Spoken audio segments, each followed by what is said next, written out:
So I have a Pentair Mastertemp 400 that's given me some problems.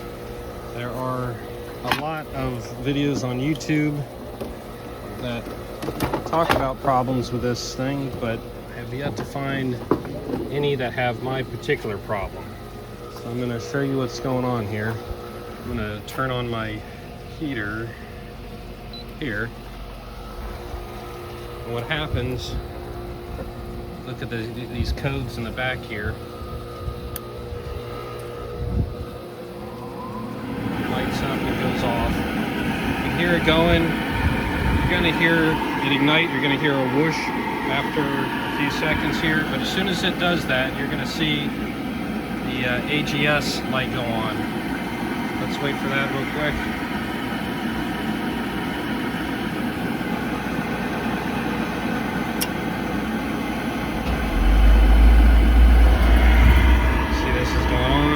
Firing, it's getting hot. See the water evaporating, but it's going to shut off after a few seconds.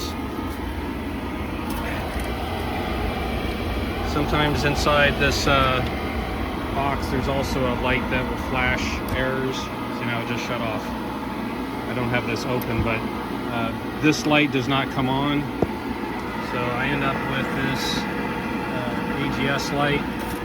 Now the next logical thing to do would be, that's the automatic gas shutoff. Let me go ahead and turn this thing off now. Turn off.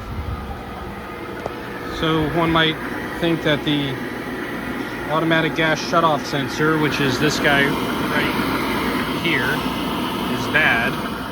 So the first thing I did was I replaced it. That did not do anything. Same problem happened. I then went and took these two wires and bypassed the sensor, shorted it. That did not do anything, same problem. I then went and tried to go directly here with these two red wires that comes from the automatic gas shutoff. So I tried to short it out right here, just put a little jumper between these two terminals, and that didn't work. So nothing seems to be working. I've replaced my other gas flue sensor, I replaced the high limit switch, I replaced everything, and nothing's working. So the next thing I'm going to try to do is replace this control panel. I was able to find it on Amazon. You know, they range from 20 bucks to, you know, hundreds of dollars. So I bought a cheapo one, and we'll just see. I don't know if it's going to work a long time, but we're going to see if it solves the problem. That'll at least tell me if it's the control panel or if there's something else going on here. So what I'm going to do, instead of I'm going to try to just unhook all these things and hook up the new panel, just have it flopping around there just to see if it works. And if it works, then I'll go ahead and bolt it down and apply the stickers or whatever I got to do. So we'll see if that does anything. Okay, one thing to be aware of, I just broke this little tab. It's pretty brittle.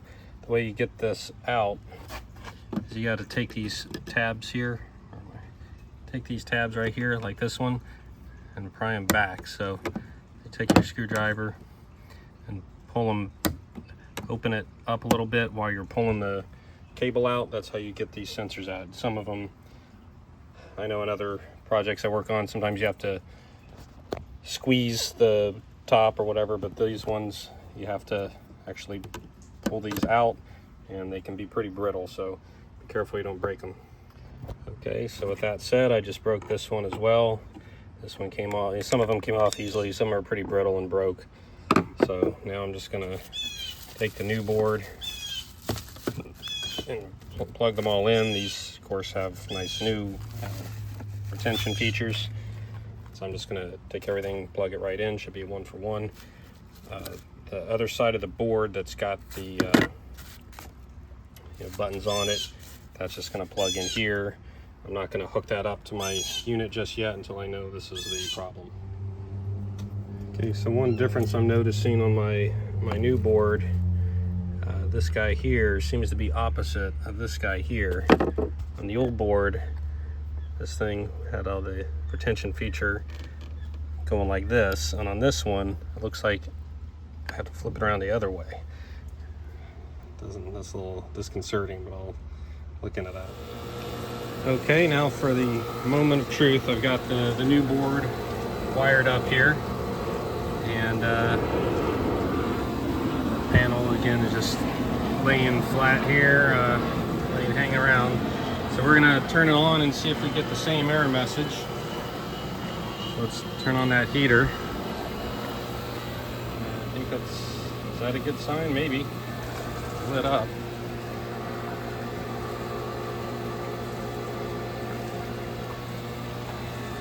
Nothing appears to be happening now.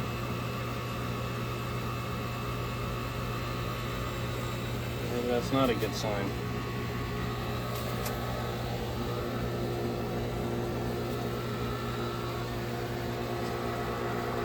Try again, make sure everything is, the wires are plugged in. Give that another try. I got that turned on. See if it has the same issue.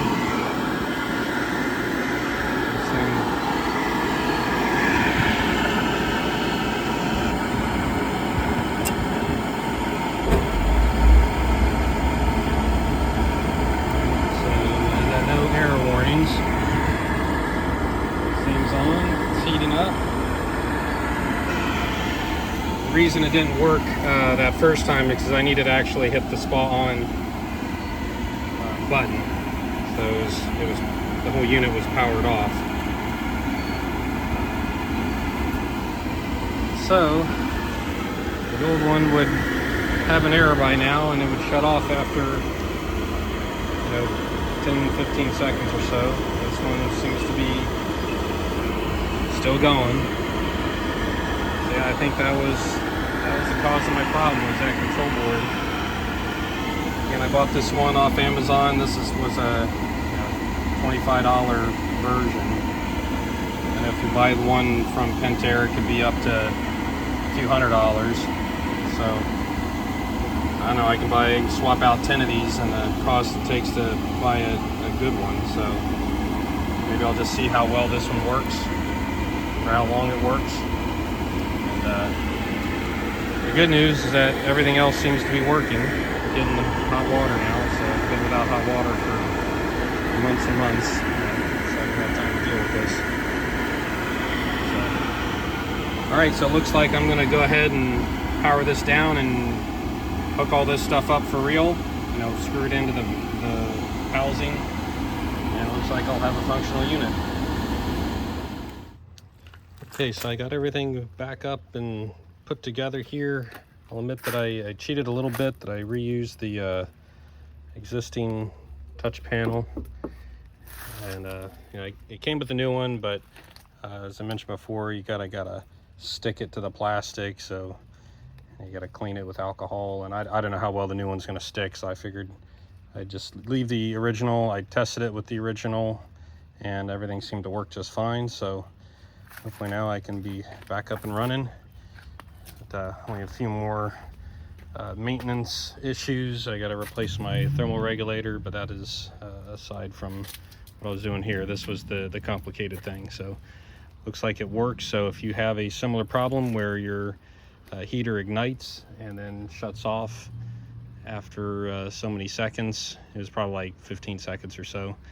If you look at the instructions online in the manual, or if you use the Chat GPT or something, it's going to lead you down a rabbit hole. So at least this is what worked for me, and hopefully this will help somebody out.